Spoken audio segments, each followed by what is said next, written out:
Hi, I'm Marian McPartland. My guest today on Piano Jazz is Lalo Schifrin. He's truly a Renaissance man of music, from his brilliant piano playing to his many compositions and arrangements for TV, films, concerts with symphony orchestra, and now the wonderful Jazz Meets a Symphony recordings, which are creating such a stir, such a wave of attention. Lalo, I'm so glad you could come and be on Piano Jazz.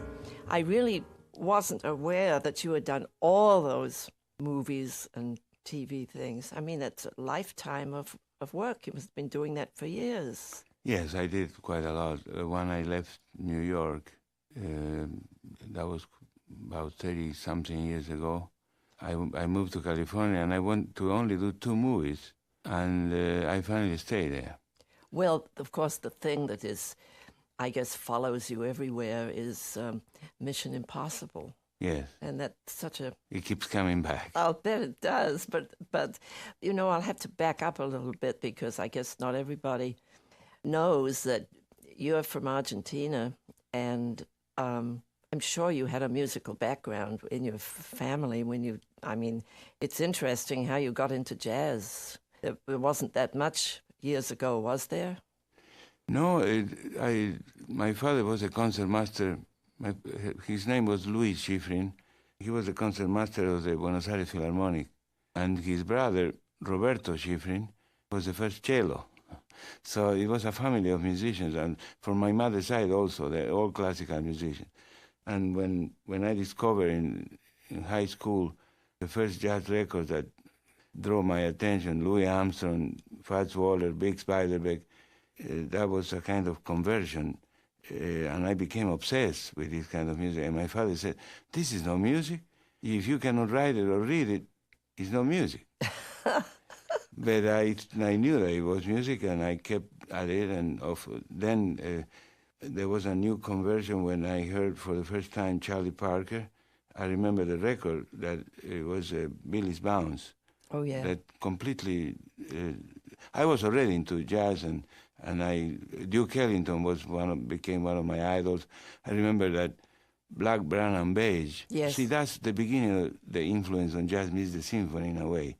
Long, extended compositions. And I listened to that, I don't know, I think I destroyed the record.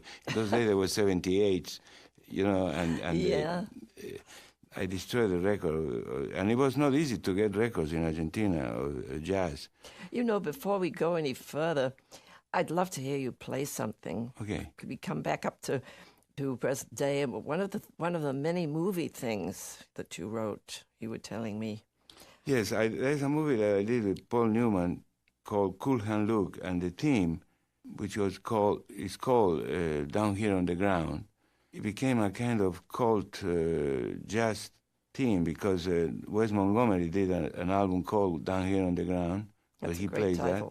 And many of the great, Oscar Peterson and George Benson, and several people have done it, some of the greatest. Love to hear you do it. I'm going to do it. Okay.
course, I do know that tune now. I hear you play it. I don't think I saw the movie, but I have certainly heard the tune. It's almost like a jazz standard. The movie had it was done in the 60s, and there was a line in the movie that Paul Newman says that became a kind of very popular in America. What we got here is a failure to communicate. I don't know if you remember that, but it became part of the folklore. Yeah. Yes. You've done movies, it seems, with everybody. I mean, you did Clint Eastwood. Oh, yes. Dirty Harry. Yes, I did many movies with Clint. About 10. Goodness. I was looking through the list, and I saw one that I may have heard that with Jacques Cousteau. Oh yes, that was for television. One of the first Jacques Cousteau shows. I mean, actually, the first one was a 2-hour movie. Because I love that guy. Yes. Oh yes, he was very, very brilliant. And the guy that was, I guess, the producer was David Wolper.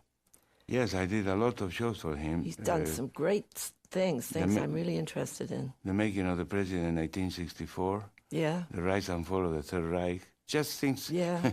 But it was fun. It was fun. I remember, I have a funny thing to tell you about that. The first time that I worked for Wolper, there was a producer there who was doing a show called The Way Out Man. It was about at that time, in the early 60s, the latest achievements of science. And they needed a very intellectual kind of atonal avant-garde music. And so the head of the music department of Wolper Production was Elmer Bernstein, the composer. Oh, yes, famous name. The one who wrote the Magnificent Seven and so many. And he couldn't do this show because he was busy doing a movie. And they asked him to recommend somebody, and he recommended me. And the producer said, no, but he's a jazz musician. He cannot do this. Oh, no, he has a training in classical music too. No, but he played with Dizzy Gillespie. I hear the jazz radio station. He played good jazz, but he cannot do. So finally, Elmer convinced him that I could do it. And when we met, he was very reluctant. I mean, finally, when he heard what I did the day of the scoring, obviously and after that, I started a relationship with Wolper Productions. I did many shows for them. Yes. Yeah, boy. Anyway, I want to hear you play more. What can you play? Another solo? Well, maybe one of the things I've been doing in jazz music, the symphony. Of course, I don't have the symphony, but at least I can do the theme. Dedicated to Chano, who was a great conga drummer who collaborated with Dizzy Gillespie and actually the marriage of Afro-Cuban music that happened in the late 40s and early 50s. Charlie Parker recording with Machito and Chano Pozo. Actually, he co-composed Manteca and Con Alma and Wouldn't You, which was called Algo Bueno. Wonderful tunes. I asked Dizzy, how was your collaboration? Because Dizzy said that Chano Pozo couldn't speak one word of English, and Dizzy didn't speak one word of Spanish, but they communicated through music. That wouldn't bother Dizzy, though, would it? No, I said, how do you write Manteca? Well, he wrote the tune, I wrote the bridge. So I'm going to play now a piece called Chano. Okay.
Oh, that would be wonderful with the orchestra. I heard it actually with Jazz Meets the Symphony. It's just a great piece. Yes, and I think Paquito plays a beautiful solo in it. It's very inspired. He's amazing musician. Well, boy, I mean, you've had the pick of the. And also John Faddis has a solo that is he plays the jazz part and Paquito plays the Latin parts, and I think that the two of them, they had it very well covered. Boy, it must be a thrill just hearing all these things played back. But now tell me, how did you meet Dizzy? Was it when he came to Argentina? Was that the first time you met Dizzy? Yes, he came when he did the tour, the State Department tour with all the big all-star band. Phil Woods was in the band. Quincy Jones was playing fourth trumpet.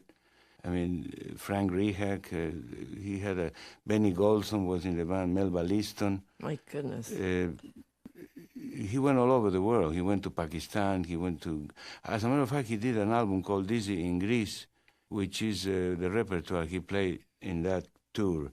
And we were lucky in Buenos Aires because I had arrived from France, back from my studies at the conservatory, and I put together a big band myself. And the style of the band was between Dizzy's, believe it or not, because he was one of my idols, and Basie. Oh, you've got the best of both worlds. Yeah. In a way, it was a miracle that he came at the end of that year. I was playing concerts, and I was invited also to do television and radio. And the owner of a nightclub decided to do a reception for Dizzy's band and asked me to play for them. Of course, I was conducting from the piano, so he came to me and said, "Did you write all these charts?" And I said, "Yes." "How would you like to come to the United States?" And I thought, I was shocked, and I said, "Wait a second, I mean, maybe they call him Dizzy for some other reasons." You thought he wasn't serious. But no, the next day he told me to go to the hotel, and we talked, and the whole thing finalized, and that's why I'm here today. Isn't it amazing? And all these things that have happened really come from perhaps that meeting and the fact that you were so into that music. Yes, well, he was very, very inspiring, and I think that the legacy he left also a responsibility, not only to continue playing his music, but also to continue extending his ideas. That's true. Hey, let's us do another duet. All right. I'm getting excited. I would love to try some kind of blues thing, like that Milt Jackson tune, Stonewall. Stonewall, yes. Can we do that? Oh, yes, absolutely. Okay.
That was fun.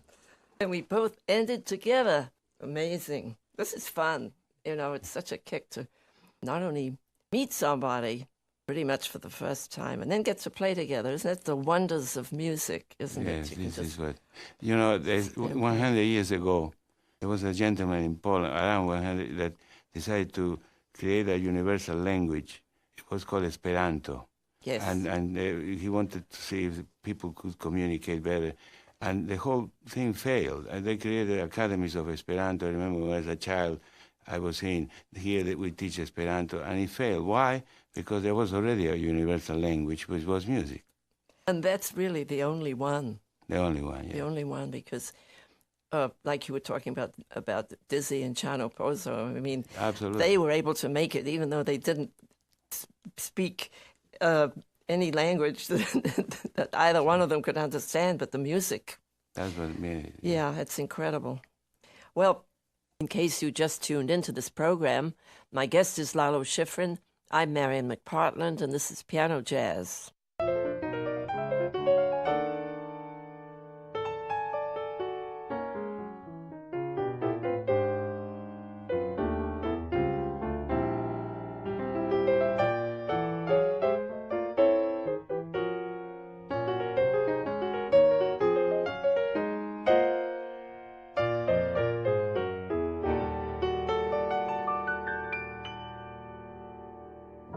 I've been sort of putting off asking you, but now I'd just really have to ask you about the new thing that you've done, the new work that you did in Davenport with the Bix Biederbecke music. Yeah, that must have really been something. Yeah, that happened 2 nights ago, and it was quite a moving experience. Really, people were crying. I didn't expect that kind of reaction and standing ovation. We had 3,000. An audience of 3,000 people with a symphony orchestra. Now Davenport joined 2 other cities, Moulins, Illinois. Yeah. That's where Louis Belson was born, and Louis Belson played with us. He this time the team of Jazz Meets the Symphony was a little bit different because the only one of the originals was James Morrison, the Australian trumpet player who also played cornet and flugelhorn, and he plays trombone. You know, he plays many instruments. Yes. But the rhythm section was Louis Belson on drums, and I felt it was very indicated for many reasons. Not only because he was born in that region, but it's because he's kind of a bridge. He has played with musicians who had known bigs and even played big. It was quite a moving experience. Very, very moving. I would think so, because Bix is it's sort of like a cult following that he had, like all over the world. People know about Bix Biederbecke, and he's sort of somebody you really wonder what he would have been doing if he were alive today. And I guess you brought out things that you were thinking he might have played in a certain way if he were alive today. Yes, I didn't try to imitate him, except we had a off-stage cornet, a local guy whose name is Manny Lopez. He plays very much like Bix, and he plays cornet, and he started playing the Davenport blues off-stage a cappella.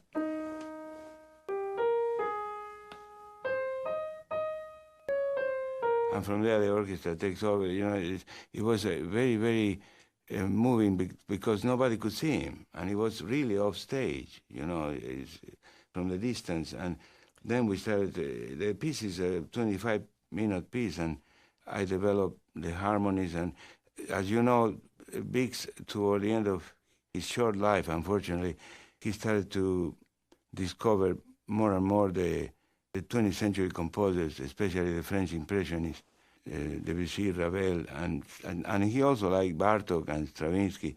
So in a way, you know, when he was playing gigs in Chicago at night, he was buying tickets to listen to the Chicago Symphony when they were playing music of Debussy or Ravel, and you can see in a mist. You can tell that with that, you know.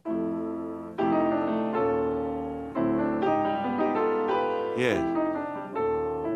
And so on. and that was such a wonderful piece. It's almost like, I don't think that Thelonious Monk was ever influenced by Bix. I don't know if Monk knew about Bix, but they had something in common in the sense of that harmonic sense. And also Bix, the Bix tone, playing the trumpet was so unique because he was so sad and at the same time so happy. I don't know how to describe it. It's a combination of being very poignant and yet had a sort of joyful sound to it at times. Yes. And also another thing about him, which is amazing, is that he was one of the first jazz musicians who the improvisations were not only ornaments around the melody. In those days, that was more or less what improvisation was. He was really going inside the harmony and doing, even though the chords sometimes he was using at the beginning with the Wolverines were a little bit not as extended as the one that Dizzy or Monk did, but still he was exploring and doing new melodies on those themes. And they told me that he was able to play 20 choruses. Unfortunately, 78 records, he plays very short breaks and 8 bars or something like that. Well, he'd be in his element now. You know, I was just thinking of one of the tunes that he played that my husband Jimmy taught me. Actually, Jimmy taught me all those tunes in a mist, and Yes. maybe I could play one. Yes. That Jimmy. Well, I've heard Bix play it on a record. Singing the Blues. Yeah, absolutely, it's a lovely tune. Okay, I think I'd probably play part of Bix's chorus rather than the actual melody. They've got so entwined in my mind.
bravo. I really think it's so tasteful, and it shows these harmonies, inner voices that I was talking to you about before, how, in my opinion, you influenced Bill Evans. Oh, don't say that. And doing this with a big tune, it shows you that jazz, the history of jazz is almost a continuum. You know, there's no, you cannot separate it like cutting salami in a No, you really can't. in a delicatessen. You know, you cannot cut it. There is a continuum. One influences the other, and one source is like streams of water. I said maybe this because I've been now so close to the Mississippi River. Well, you know, you were talking before about the melding or mixing together of jazz and classical music, and you wrote some booklet notes, and one of those, Jazz Meets a Symphony, and really described it very well. Oh, I remember I said, I said, there is an imaginary world where a street of Vienna intersects with a street in New York City. And in the corner there is a tavern. And in the tavern there is a piano. And around the piano there are Duke Ellington, Dizzy Gillespie, Gustav Mahler, and Ludwig van Beethoven. And they are aware of their differences, but they are also aware of the things they have in common. And they are talking about the nature of chords, and they're exchanging ideas. And all of a sudden more musicians start to arrive. And they start playing, and more musicians, and all of a sudden a gigantic jam session takes place. And this is what Jazz Meets the Symphony is about. You know what amazes me with those recordings is you write in such a way as to, you never put the symphony players in a space where they have to try to swing, because they really don't swing, do they? No, but I keep them busy though. Oh, you keep them busy, because yeah. there are many. There are some people who use, for instance, a symphony orchestra, and the string players get bored playing long notes while the rhythm section is, and there is an alto saxophone improvising in front. So I keep them busy within their own. And also the swing with the brass, I use triplets or quintuplets, and I try to notate the swing as close as it would come to swing. I couldn't write like that for a jazz musician. Or if you look at my score, sometimes when they're all playing in block, in 4/4, the jazz musicians are playing 8 notes, and they know how to phrase it. But the rest of the score paper, it looks totally different. Yeah, if you made them play that, they'd kill you or something, wouldn't they? Well, there would be 8 notes in one bar. You know, you cannot do that. But you know, I think you gave the answer there when you said you keep the orchestra busy. I think that's the answer, because it must be boring to sit there playing goose eggs all night long in long notes. You know. No, they like the challenge. And if you listen, for instance, Dizzy Gillespie Fireworks, when they say, yes, right. They say the violin, and I have everybody doing something. You know. So it's a symphonic way of approaching it, you know. By the way, my guest is a great composer, Lalo Schifrin. I'm Marian McPartland, and this is Piano Jazz.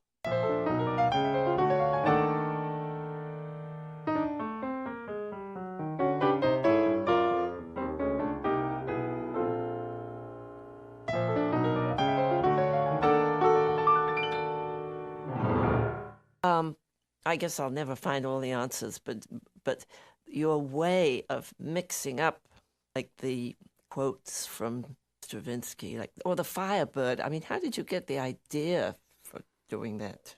Actually, I got it first by knowing the history, the musical history. But Charlie Parker heard the Firebird. Gil Evans played the record for him. Oh, you mean Charlie Parker heard the Stravinsky? Yes, he had the record of Stravinsky's Firebird, and Gil Evans played for him for the first time. And every time that Charlie Parker was going to Gil Evans' place, said, "Play that record for me." Then Stravinsky came to the Carnegie Hall and conducted it with, and when he found out that it was the Firebird, it was his favorite piece of classical music, probably. Mm-hmm. And Charlie Parker went to the concert. Then I saw the movie Bird by Clint Eastwood. And when Charlie Parker is in California, he spends a whole evening playing and then goes out with an actress, a Hollywood actress. And he says, I want to visit Stravinsky's house. I like to see if I can see him. And it's very early in the morning. They spend, and Igor Stravinsky comes out of the house. This didn't happen in history, but this was the way to convey this love for the Firebird. And the Firebird is playing from the house. And he comes out to get the newspaper. So he looks at him with great admiration. And all this was starting to get into my mind. And I thought, wait a second, they call him Bird. And it was a bird on fire. And Firebird. So and if he liked it so much, and I start with it. And the introduction of the Firebird Suite, or the Firebird Ballet, I would say, is coincidental with the introduction of Parker Smooth. Right. I made the low string play and also the tempi. All the time when the infernal dance of Quiche is the same tempo of Don Ali and Cherokee. So pam pam pam pam pam pam. So it really worked very very well. Oh, and you had them all in there. Now's the time, and Lover Man. You had all those beautiful work, but they were all there is also actually after the introduction, I go into the happiest period of in career-wise of Charlie Parker's life, was Charlie Parker with strings. But I did my own voicing and my own, and I do a kind of medley of Charlie Parker with strings. And then I got to that infernal dance of Quiche, so it's a flashback in time, further back to the beginning of bebop and the revolution. That's when Don Ali, and then the sad period of his, self-destruction. Maybe because of the incomprehension of the public, and Lover Man reflects all that with tonal passages. Yeah, that was beautiful. And very poignant. And finally I end with Now's the Time, coincidental with the last hymn of the Firebird, which is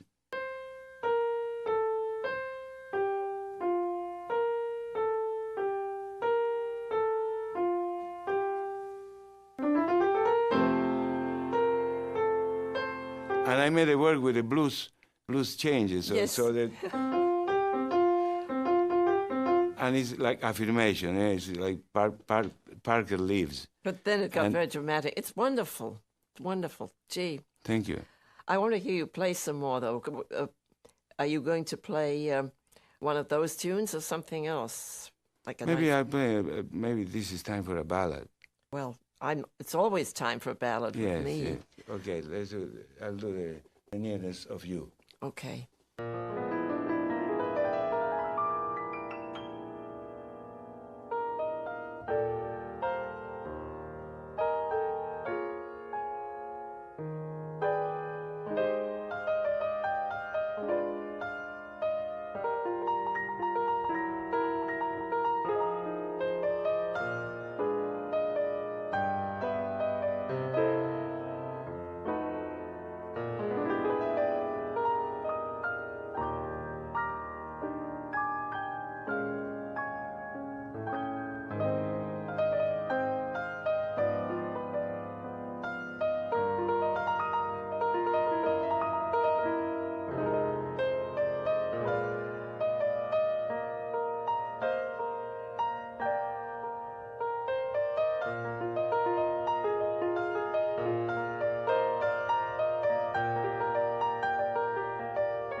That's a great tune. Yes. Oh, I love that. And the last chord, I was wondering how you were going to end it. Me too. Well, let's do another duet, Lalo. What do you think? Okay. There may be something by Dizzy. Yeah, we've been talking about this. If it's time to do something by him. Con Alma? Yes. That's Okay.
That is such a great piece. Yes. Now, I'm trying to think, did he write that? I mean, when you wrote Gillespiana, had he already written that tune, do you know? Oh, yeah. Absolutely. But the Gillespiana, I mean, was that the first big work that you... The first that you did for Dizzy? When finally I got the union card and all that, I went to see him and I said, man, where were you? Because I was calling him, but he was always traveling. So finally, one night he was playing at the village, I think the village Vanguard or Village Gate, and I went to see him. So where you been all this time? I heard that you were in New York, and I said, no, I am here now and I can work. So well, why don't you write something for me? So just like that. Just like that. So I had to go and I didn't think that he was going to ask me to. I thought that he was going to ask me to write arrangements, either of his tunes or standards, but to write the original. So what I decided to do is the Gillespiana, which was like a musical portrait of him, and you know the first movement.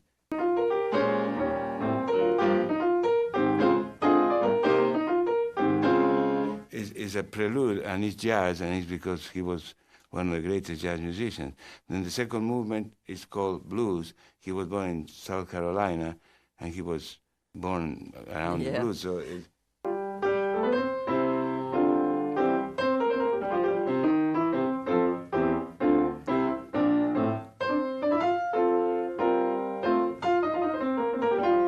etc. And then the third movement is called Panamericana because of that association with Chano and his love for Latin American rhythm. So you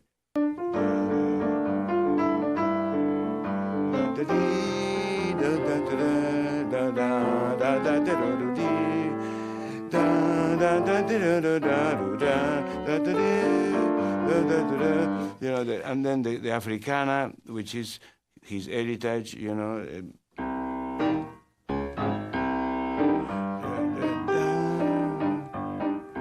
And finally, the toccata, which is the synthesis of it.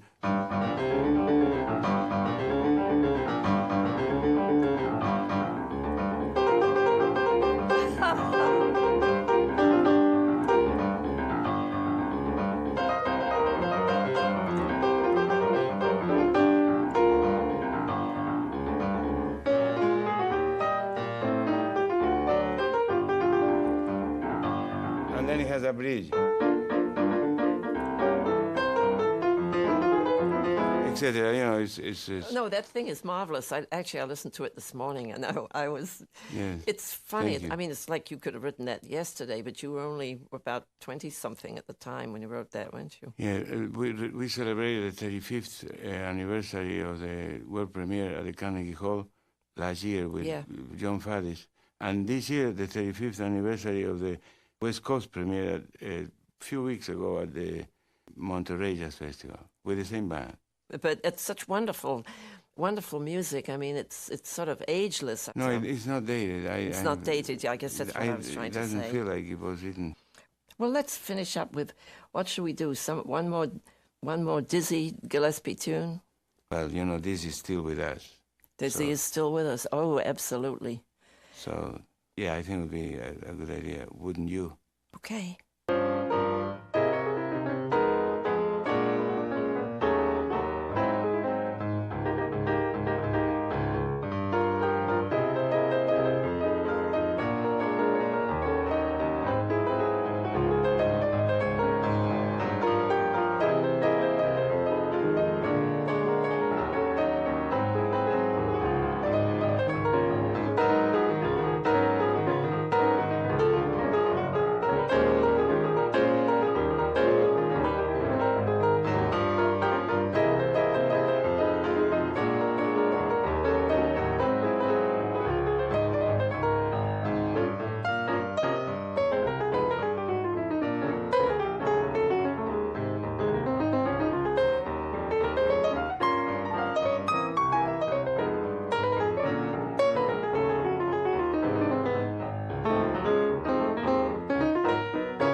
That's great. That's what jazz is about. You've been listening to Piano Jazz with host Marian McPartland and her guest Lalo Schifrin. This program originally aired in 1997. Piano Jazz is a production of South Carolina Public Radio. The producer is Sherry Hutchinson. Recording engineer Richard Applegate. I'm David Mitchell, mastering engineer. The production assistant is Meg Hires, and the executive producer is Tom Clark. We'd love to hear from you. Our email address is pj@scetv.org. Support for Piano Jazz comes from the Friends of Piano Jazz, NPR member stations, and NPR. Additional support for the original production was provided by the Baldwin Piano Company. Support for digital archiving was provided by Save America's Treasures through a partnership between the National Endowment for the Arts and the National Park Service Department of the Interior. Support for NPR comes from NPR contributors, which include the Robert Wood Johnson Foundation, working with others to build a culture of health for all, on the web at rwjf.org, and the Walton Family Foundation, working to prepare all students for a lifetime of opportunity by ensuring access to high-quality K-12 choices. More information is available at waltonk12.org.